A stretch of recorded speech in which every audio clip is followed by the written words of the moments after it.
Buenos días chicos y chicas, espero que se encuentren bien.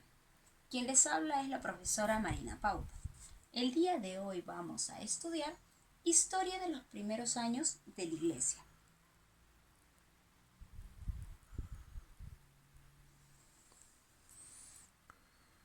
En el área de religión. La historia de la iglesia se va a iniciar aquí, con el pueblo judío. Este pueblo o este pequeño pueblo durante muchos años se va a encontrar dominado por poderosos imperios de sus alrededores. A la vez, este pueblo tenía muchas características. Entre la principal, vamos a observar que ellos dicen ser el pueblo elegido por Yahvé, su Dios, quien les enviará un Mesías para que los libere. Es así aproximadamente que en el año 0, este pueblo se va a encontrar sometido a una serie de crisis, debido a muchos factores. Entre los factores más importantes vamos a tener dos, que se va a encontrar dominado por el Imperio Romano y que va a estar gobernado por malos dirigentes, que no se preocupan por sus necesidades. En medio de este panorama va a nacer o va a aparecer la figura de Jesús.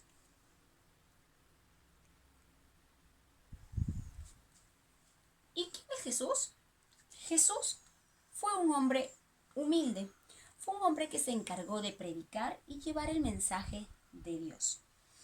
Estos mensajes que él llevaba fueron novedosos y revolucionarios para la época y el lugar.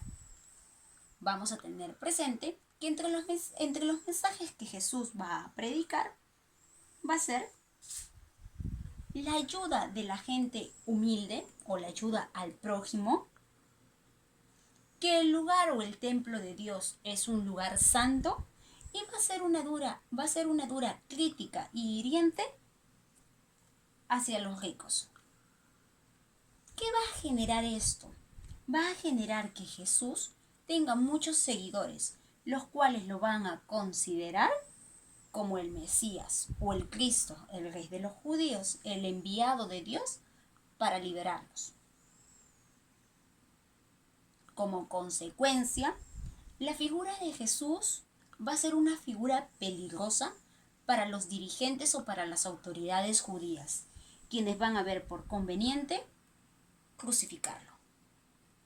Pero la vida de los cristianos no terminó con la muerte de Jesús, pues Jesús va a tener sus 12 discípulos, los cuales van a ser considerados 12 apóstoles, quienes van a tener la misión de seguir el mensaje de Dios, de seguir el mensaje de su maestro, que va a consistir en predicar la palabra de Dios en Judea. En un inicio solamente lo hicieron en Judea, pero debido a diversas persecuciones que se les dio en este lugar, ellos van a empezar a expandirse por todo el imperio. Cuando ellos empezaron a predicar por diferentes lugares del Imperio Romano, van a conseguir muchos seguidores. Estos seguidores de los apóstoles van a ser llamados cristianos. En el Imperio Romano hubieron muchos grupos de cristianos. Estos cristianos empezaron a organizarse y poner a la cabeza de ellos un representante al cual es conocido como un obispo. Tanto cristianos como obispos durante muchos siglos van a sufrir una serie de persecuciones. ¿Y de qué manera perseguían a los cristianos de aquella época? Los cristianos de aquella época podían desterrarlos, podían confiscarles sus bienes, podían ser crucificados, azotados, degollados, o los enviaban al circo romano como entretenimiento.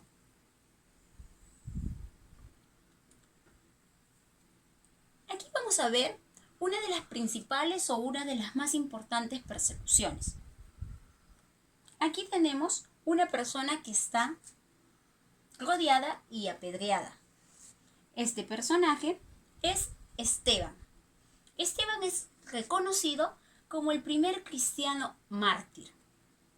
La palabra mártir deriva de un vocablo griego, martur, que significa testigo. ¿Y por qué testigo? Porque eran testigos de las enseñanzas de Dios o del mensaje que Dios les daba. Estas personas fueron perseguidas. La historia de Esteban la podemos encontrar o está relatada en el libro de Hechos, capítulo 7, versículos 54 al 60. Él es el primer mártir en la historia de los cristianos. Ahora vamos a ver otras persecuciones. Vamos a concentrarnos en la persecución de Nerón, entre el año 64 al 68. Nerón fue el primer emperador que persiguió al cristianismo en Roma. ¿Cuál fue la causa que motivó a Nerón a que persiga a los cristianos? Pues Nerón acusó a los cristianos de haber incendiado Roma. ¿Qué hizo? No solo los persiguió, también fueron objeto de entretenimiento. ¿Cómo era o en qué consistía el entretenimiento que daba Nerón con los cristianos?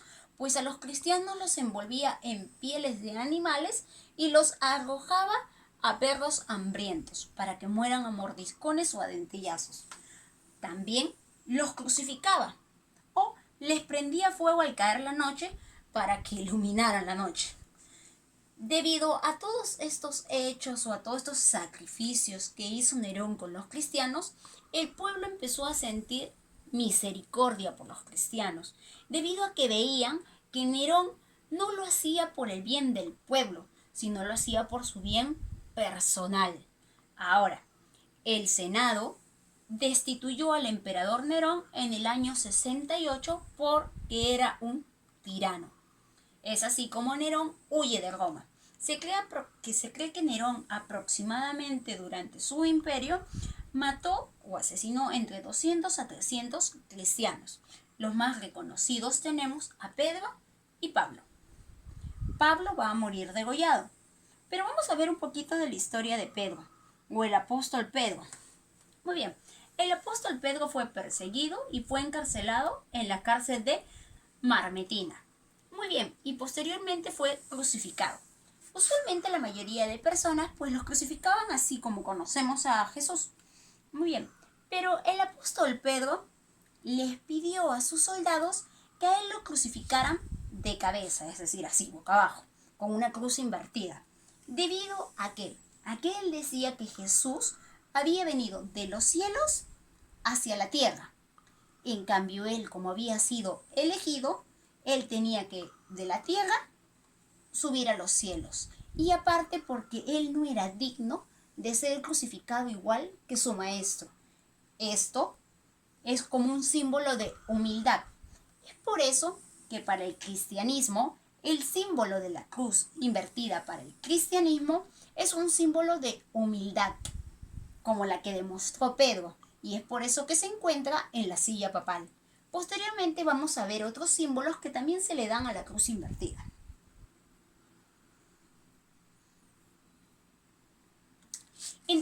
Aparte de Nerón, hubieron muchos emperadores que empezaron a perseguir a los cristianos. Uno de ellos es Domiciano, Trajano, Marco Aurelio, Séptimo Severo, Maximino y Decio. Precisamente ahora nos vamos a enfocar en la persecución de Decio.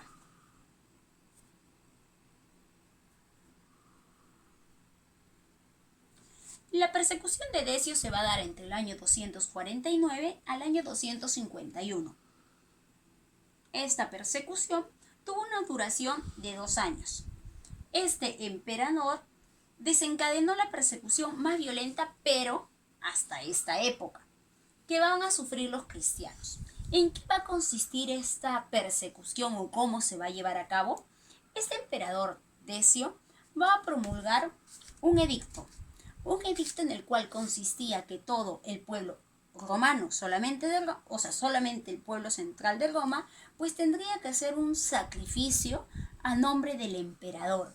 Recordemos que por aquel tiempo el emperador era considerado como un dios, era una figura muy importante.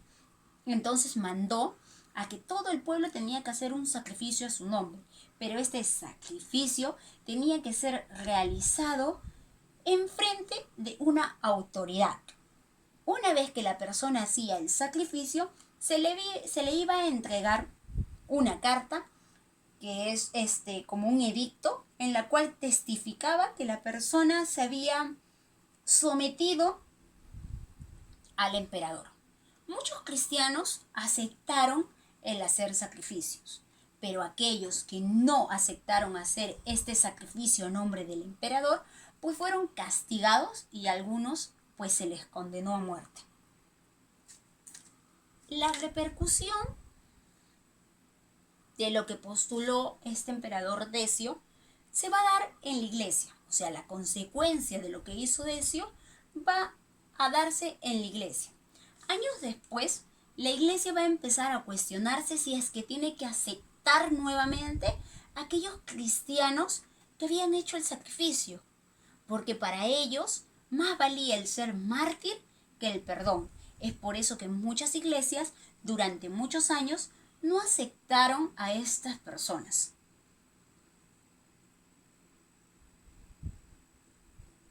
Ahora vamos a ver otra persecución, la persecución de Diocleciano, entre el año 303 y el año 313.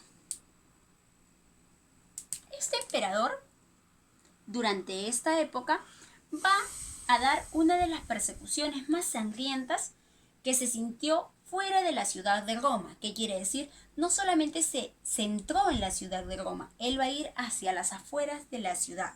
Su finalidad era exterminar completamente el cristianismo y que las personas se olvidaran de las palabras del Salvador. Ahora bien, es considerado como el derramamiento de sangre más grande en este periodo. A este periodo se le conoce como la era de los mártires. Vamos a explicar un poquito cómo se llevó a cabo la persecución de Diocleciano. Diocleciano va a perseguir a los cristianos, pero de forma paulatina. En su primer edicto en el año 303, un 23 de febrero, o en su primera ley que promulgó, era de que tenían que ir a destruir todos los templos y las sagradas escrituras de los cristianos. Muy bien.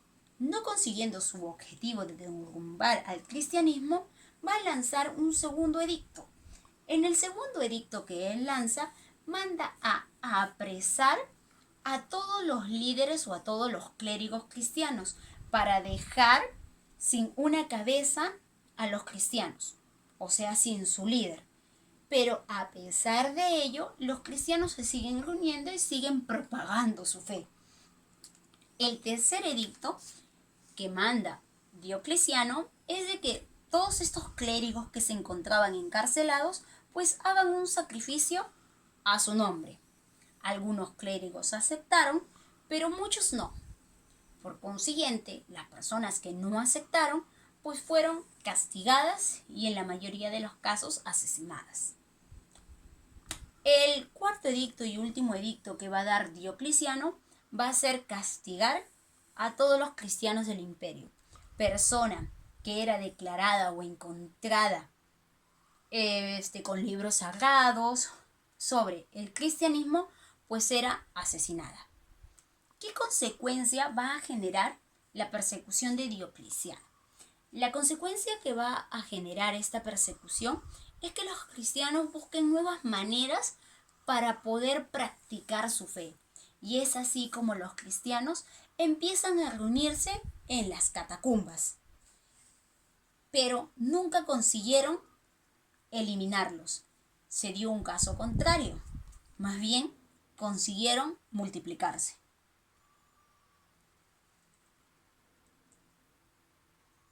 Es así que cuando llega al poder Constantino en el año 313, Al ver que el cristianismo, o que los cristianos eran la mayor parte del pueblo en el Imperio Romano, eran una gran cantidad, ve por conveniente tenerlos de su lado. Y es así como él manda a legalizar el cristianismo. Y con esto se acaba la persecución de los cristianos.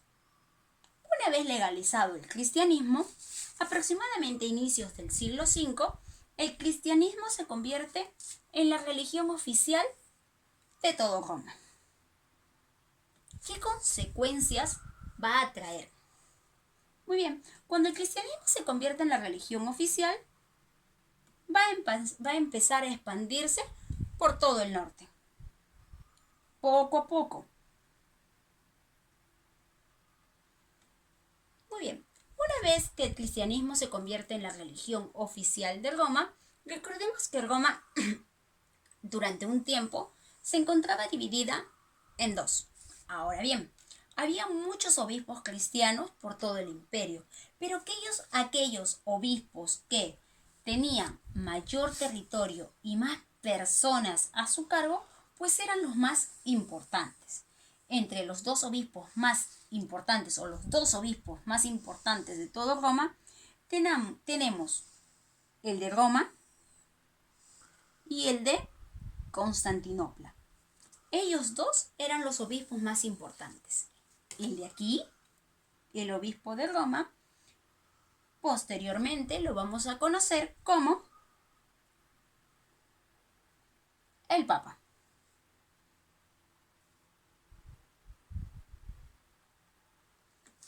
¿Se acuerdan que les acabo de decir que en el siglo V el cristianismo se convirtió en la religión oficial de Roma?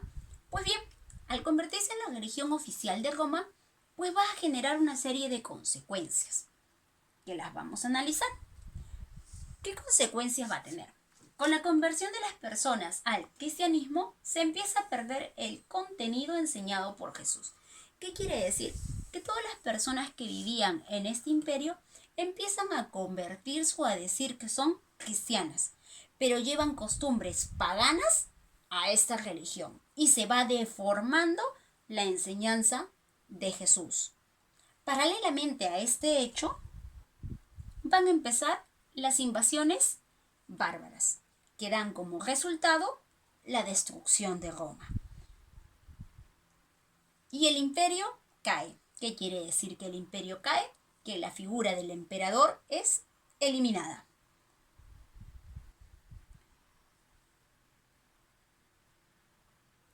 Una vez eliminada la figura del emperador, pues se busca una figura que represente al imperio. Y es así como nace la figura del Papa. Se convierte en el personaje o en la persona más importante de todo Roma. Junto a esto, en el siglo VII, aquí exactamente, aparece una nueva religión, el Islam. No es solamente una nueva religión con nuevos pensamientos, sino también tiene un gran poderío militar. Esta religión rápidamente empieza a expandirse por muchos lugares, conquistando este territorio y algunos territorios romanos. Esto va a conllevar que el Islam y el cristianismo se enfrenten, pero esto lo vamos a ver un poco más adelante.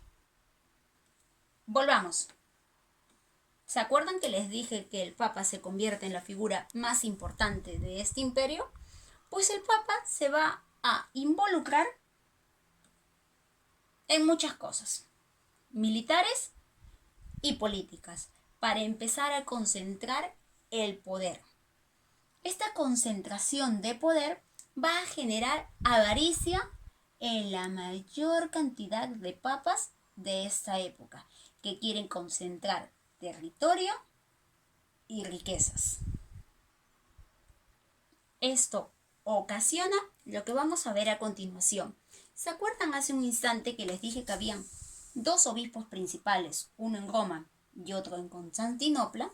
Es así que en el siglo XI las tensiones entre estos dos obispos aumentan y surge un gran cisma en el año 1054. ¿Qué quiere decir cisma?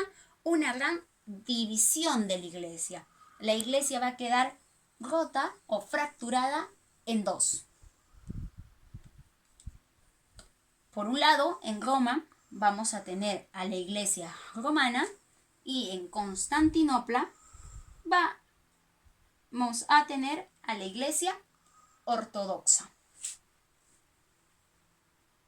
Pero no todo en la iglesia o en el cristianismo era tan malo.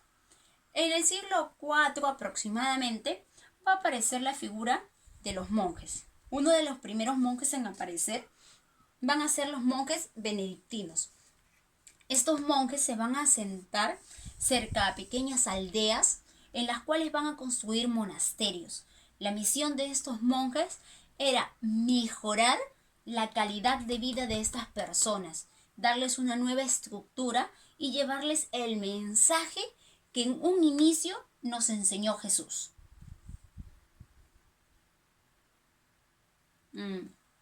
¿Se acuerdan de este enfrentamiento? Pues bien, vamos a volver. Recordemos que el Islam conquistó todos estos territorios, principalmente acá.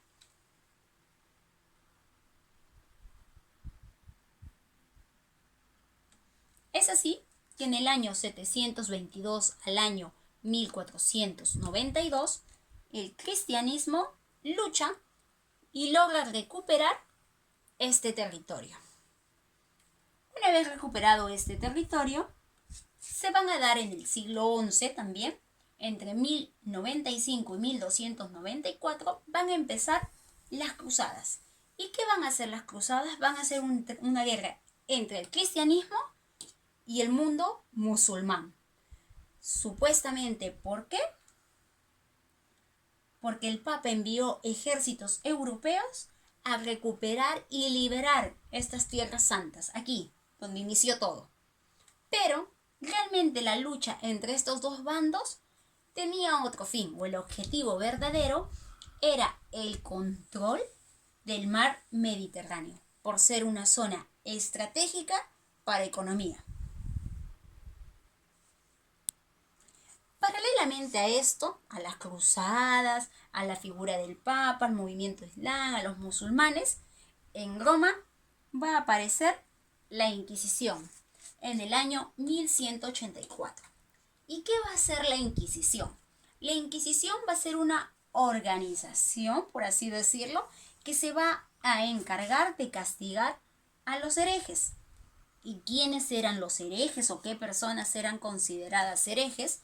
Los herejes eran consideradas todas aquellas personas que tenían algo en contra de la Iglesia romana. Todas las personas que tenían algo en contra eran consideradas herejes. ¿Y de qué manera la Inquisición los va a castigar? Principalmente en estos lugares. Todo aquel que tenía algo en contra de la Iglesia, pues era su enemigo. Y los va a castigar de diversas maneras. Quemándolos en la hoguera, torturándolos o asesinándolos de diversas maneras, expropiándole propiedades, expulsándolos del imperio o del lugar. Como que esto nos hace acordar un poco, ¿se acuerdan a los mártires? Cuando los cristianos eran perseguidos, pues ahora el pastel o la tortilla se volteó. Es la iglesia quien persigue a los que no están o no tienen los mismos ideales que ellos. Pero, como les dije, no todo es malo dentro del cristianismo y dentro de la iglesia. ¿Se acuerdan de estos monjes benedictinos? También aparecieron otras órdenes religiosas por diferentes lugares de todo Roma. Los cistercienses, los dominicos, los franciscanos, los cartujos y las clarisas. Todas estas órdenes religiosas van a tratar de seguir las enseñanzas dejadas por Jesús. ¿A qué me refiero? A la ayuda al humilde, a la ayuda al prójimo, renunciar, por así decirlo, a las riquezas y empezar a pregonar la palabra de Dios y seguir las enseñanzas de Jesús.